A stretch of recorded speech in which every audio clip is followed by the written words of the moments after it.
بسم اللہ الرحمن الرحیم۔ صحیح بخاری حدیث نمبر 1۔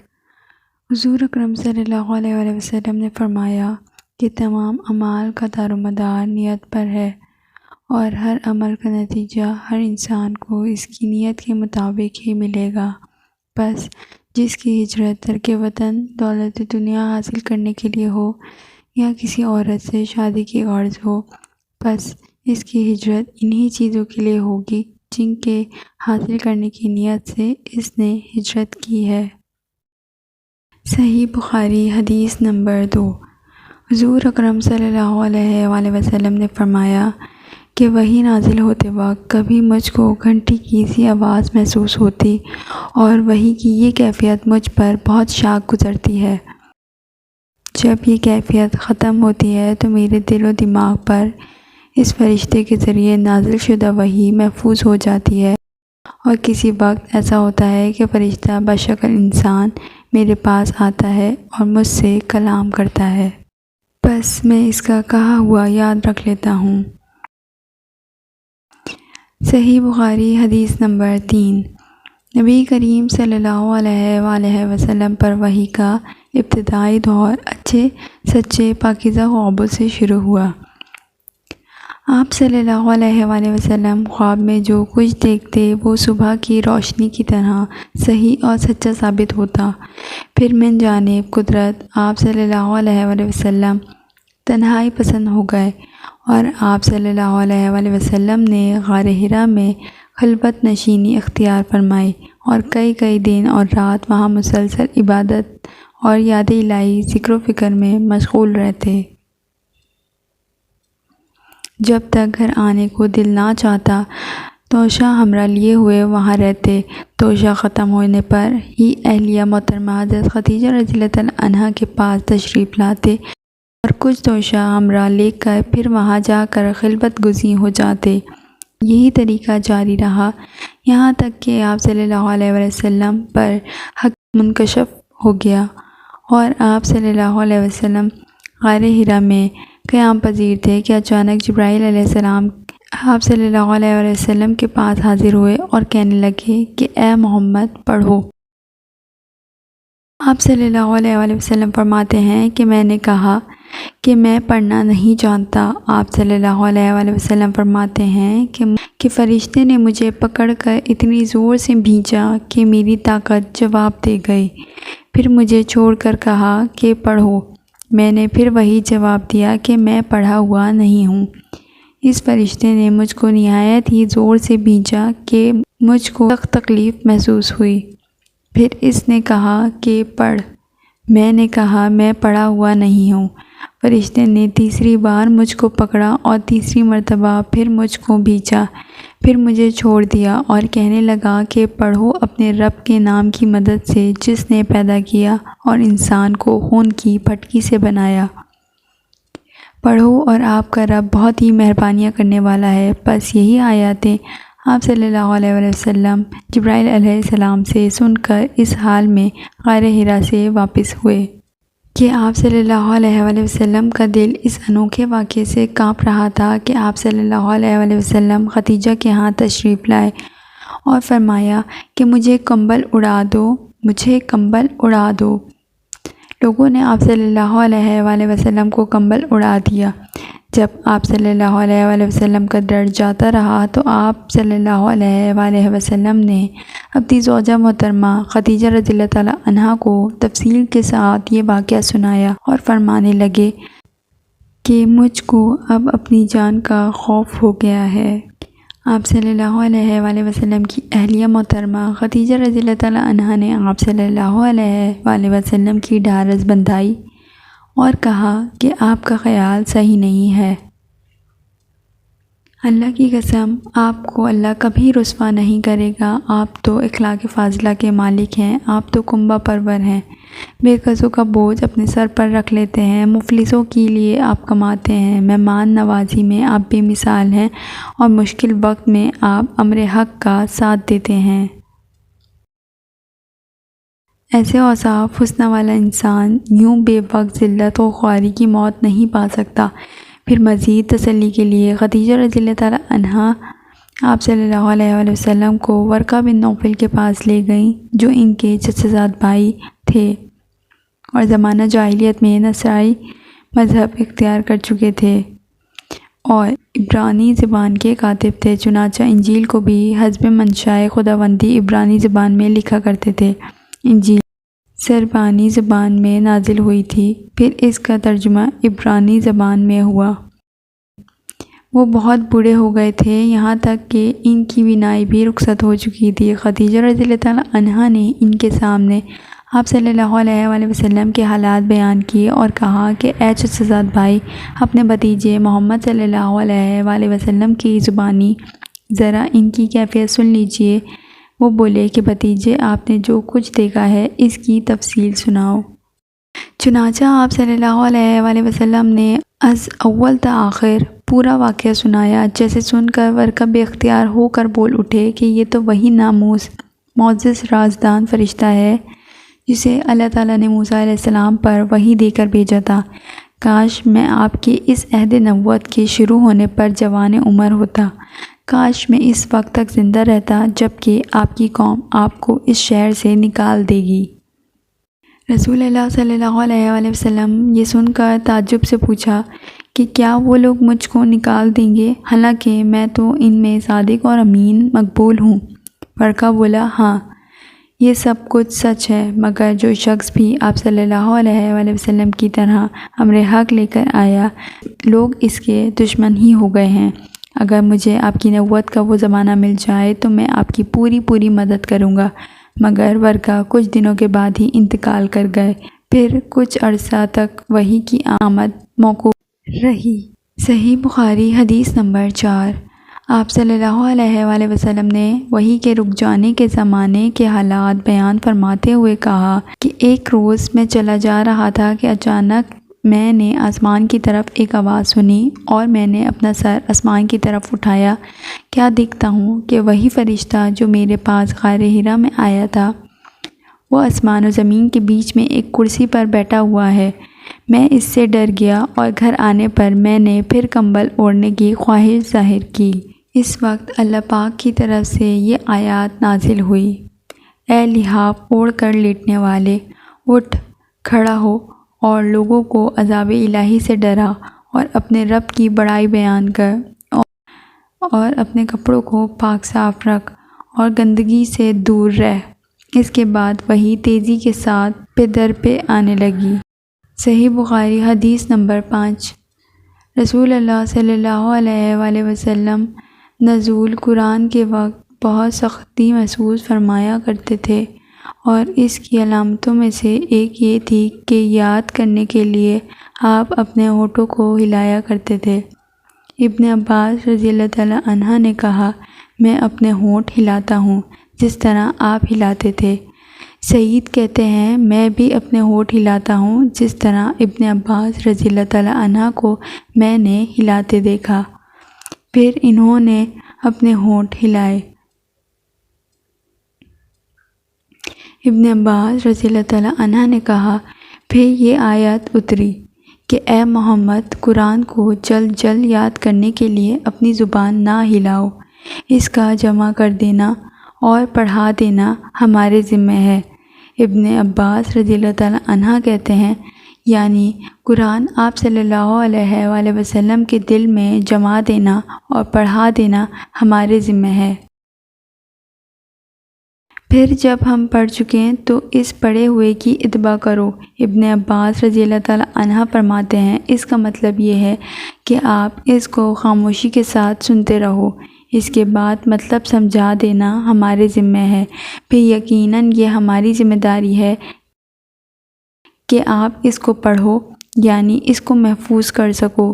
چنانچہ اس کے بعد جب آپ کے پاس جبرائیل علیہ السلام وحی لے کر آئے تو آپ توجہ سے سنتے، جب وہ چلے جاتے تو رسول اللہ صلی اللہ علیہ وسلم اس وحی کو اس طرح پڑھتے جس طرح جبرائیل علیہ السلام نے اسے پڑھا تھا۔ صحیح بخاری حدیث نمبر 6۔ رسول اللہ صلی اللہ علیہ وآلہ وسلم سب لوگوں سے زیادہ جواد سخی تھے، اور رمضان میں دوسرے اوقات کے مقابلے میں جب جبرائیل علیہ السلام آپ صلی اللہ علیہ وآلہ وسلم سے ملتے بہت ہی زیادہ جود و کرم فرماتے۔ جبرائیل علیہ السلام رمضان کی ہر رات میں آپ صلی اللہ علیہ وآلہ وسلم سے ملاقات کرتے اور آپ صلی اللہ علیہ وآلہ وسلم کے ساتھ قرآن کا دورہ کرتے۔ غرض نبی کریم صلی اللہ علیہ وآلہ وسلم لوگوں کو بھلائی پہنچانے میں بارش لانے والی ہوا سے بھی زیادہ جود و کرم فرمایا کرتے تھے۔ صحیح بخاری حدیث نمبر 7۔ ہرقل شاہ روم نے ان کے پاس قریش کے قافلے میں ایک آدمی بلانے کو بھیجا، اور اس وقت یہ لوگ تجارت کے لیے ملک شام گئے ہوئے تھے، اور یہ وہ زمانہ تھا جب رسول اللہ صلی اللہ علیہ وآلہ وسلم نے قریش اور ابو سفیان سے ایک وقتی عہد کیا ہوا تھا۔ جب ابو سفیان اور دوسرے لوگ ہرقل کے پاس اہلیہ پہنچے جہاں ہرقل نے دربار طلب کیا تھا، اس کے گرد روم کے بڑے بڑے لوگ، علماء، وزراء، امراء بیٹھے ہوئے تھے۔ ہرقل نے ان کو اور اپنے ترجمان کو بلوایا، پھر ان سے پوچھا کہ تم میں سے کون شخص مدعی رسالت کا زیادہ قریبی عزیز ہے؟ ابو سفیان کہتے ہیں کہ میں بول اٹھا، میں اس کا سب سے زیادہ قریبی رشتہ دار ہوں۔ یہ سن کر ہرقل نے حکم دیا کہ اس کو ابو سفیان کو میرے قریب لا کر بٹھاؤ اور اس کے ساتھیوں کو اس کے پیٹھ کے پیچھے بٹھا دو۔ پھر اپنے ترجمان سے کہا کہ ان لوگوں سے کہہ دو کہ میں ابو سفیان سے اس شخص کی یعنی محمد صلی اللہ علیہ وآلہ وسلم کے حالات پوچھتا ہوں۔ اگر یہ مجھ سے کسی بات میں جھوٹ بول دے تو تم اس کا جھوٹ ظاہر کر دینا۔ ابو سفیان کا قول ہے کہ اللہ کی قسم، اگر مجھے یہ غیرت نہ آتی کہ یہ لوگ مجھ کو جھٹلائیں گے تو میں آپ صلی اللہ علیہ وآلہ وسلم کی نسبت ضرور غلط کوئی سے کام لیتا۔ خیر، پہلی بات جو ہرقل نے مجھ سے پوچھی وہ یہ کہ ان تم لوگوں میں اس شخص کا خاندان تم لوگوں میں کیسا ہے؟ میں نے کہا وہ تو بڑے اونچے اعلیٰ نسب والے ہیں۔ کہنے لگا اس سے پہلے بھی کسی نے تم لوگوں میں ایسی بات کہی تھی؟ میں نے کہا نہیں۔ کہنے لگا اچھا، اس کے بڑوں میں کوئی بادشاہ ہوا کرتا تھا؟ میں نے کہا نہیں۔ پھر اس نے کہا بڑے لوگوں نے اس کی پیروی اختیار کی ہے یا کمزوروں نے؟ میں نے کہا نہیں، کمزوروں نے۔ پھر کہنے لگا اس کے تابعدار روز بڑھتے جاتے ہیں یا کوئی ساتھی پھر بھی جاتا ہے؟ میں نے کہا نہیں۔ کہنے لگا کہ کیا اپنے اس دعویٰ نبوت سے پہلے کبھی کسی بھی موقع پر اس نے جھوٹ بولا ہے؟ میں نے کہا نہیں، اور اب ہماری اس سے صلح کی ایک مقرر مدت ٹھہری ہوئی ہے۔ معلوم نہیں کہ وہ اس میں کیا کرنے والا ہے۔ ابو سفیان کہتے ہیں میں اس بات کے سوا اور کوئی جھوٹ اس گفتگو میں شامل نہ کر سکا۔ ہرقل نے کہا کیا تمہاری اس سے کبھی لڑائی بھی ہوتی ہے؟ ہم نے کہا کہ ہاں۔ پھر بولا تمہاری اور اس کی جنگ کا کیا حال ہوتا ہے؟ میں نے کہا لڑائی ڈول کی طرح ہے، کبھی وہ ہم سے میدان جیت جاتا ہے اور کبھی ہم ان سے جیت لیتے ہیں۔ ہرقل نے پوچھا وہ تمہیں کس بات کا حکم دیتا ہے؟ میں نے کہا وہ کہتا ہے کہ صرف اللہ ہی کی عبادت کرو، اس کا کسی کو شریک نہ بناؤ، اور اپنے باپ دادا کی شرک کی باتیں چھوڑ دو، اور ہمیں نماز پڑھنے، سچ بولنے، پرہیزگاری اور صلہ رحمی کا حکم دیتا ہے۔ یہ سب سن کر پھر ہرقل نے اپنے ترجمان سے کہا کہ ابو سفیان سے کہہ دے کہ میں نے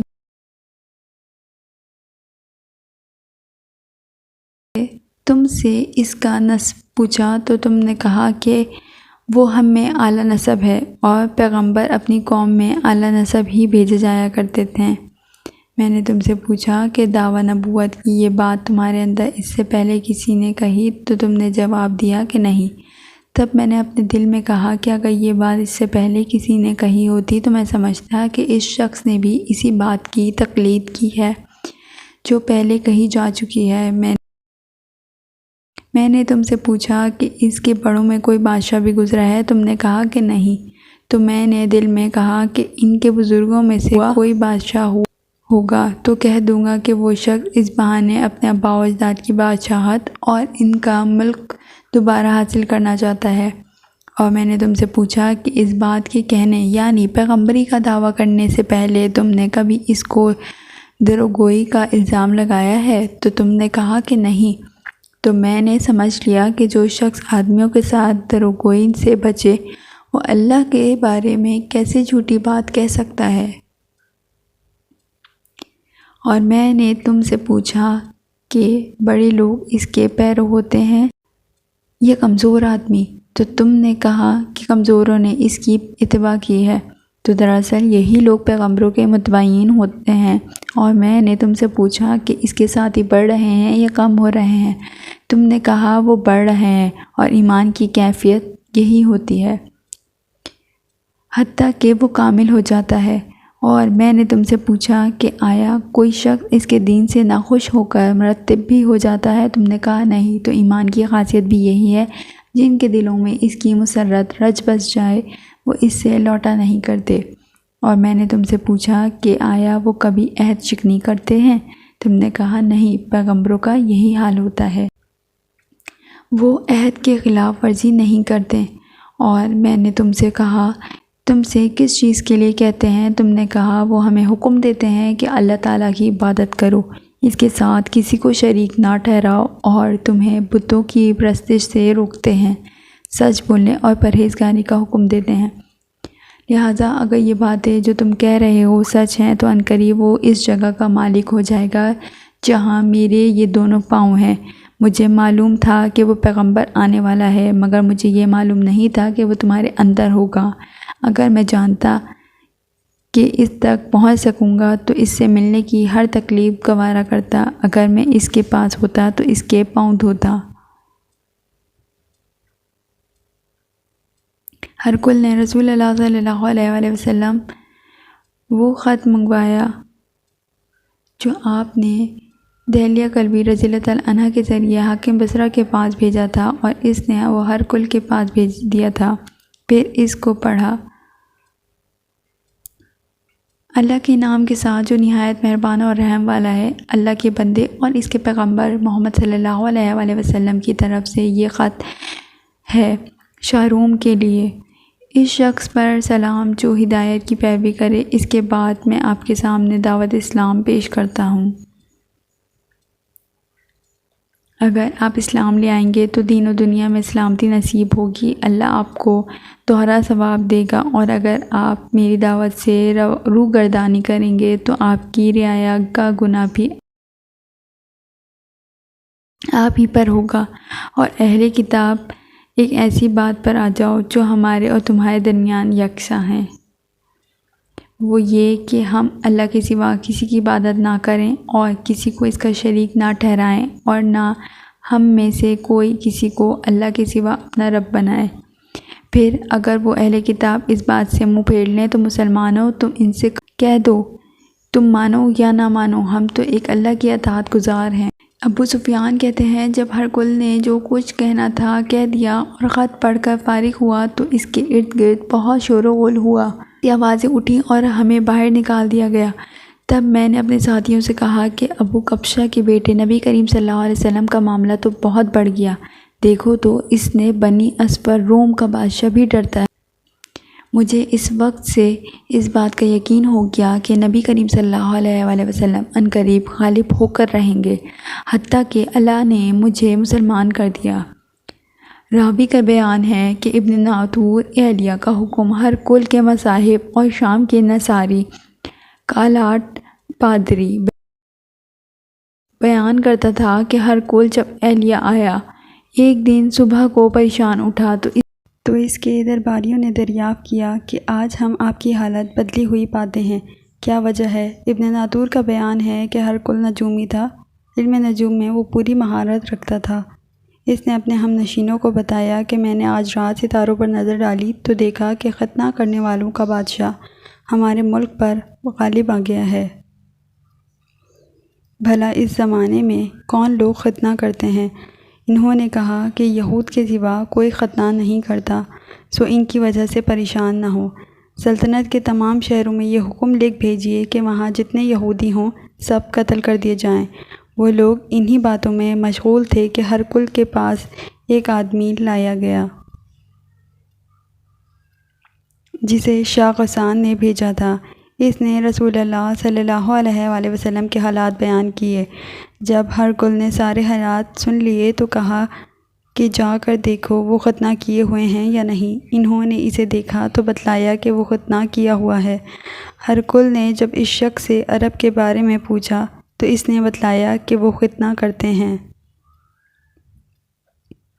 تب ہرقل نے کہا کہ یہی محمد صلی اللہ علیہ وآلہ وسلم اس امت کے بادشاہ ہیں جو پیدا ہو چکے ہیں۔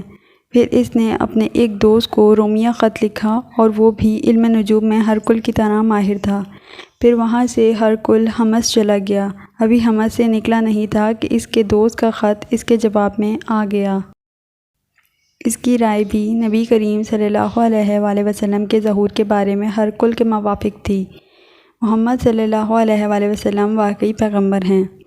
اس کے بعد ہرقل نے روم کے بڑے آدمیوں کو اپنے حمص کے محل میں طلب کیا اور اس کے حکم سے محل کے دروازے بند کر لیے گئے۔ پھر وہ اپنے خاص محل سے باہر آیا اور کہا، اے روم والو، کیا ہدایت اور کامیابی میں کچھ حصہ تمہارے لیے بھی ہے؟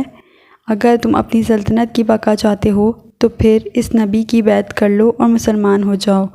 یہ سننا تھا کہ پھر وہ لوگ وحشی گدھوں کی طرح دروازوں کی طرف دوڑے مگر انہیں بند پایا۔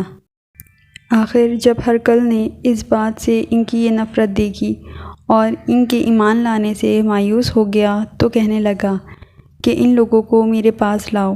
جب وہ دوبارہ آئے تو اس نے کہا، میں نے جو بات کہی تھی اس سے تمہاری دینی پختگی کی آزمائش مقصود تھی، سو وہ میں نے دیکھ لی۔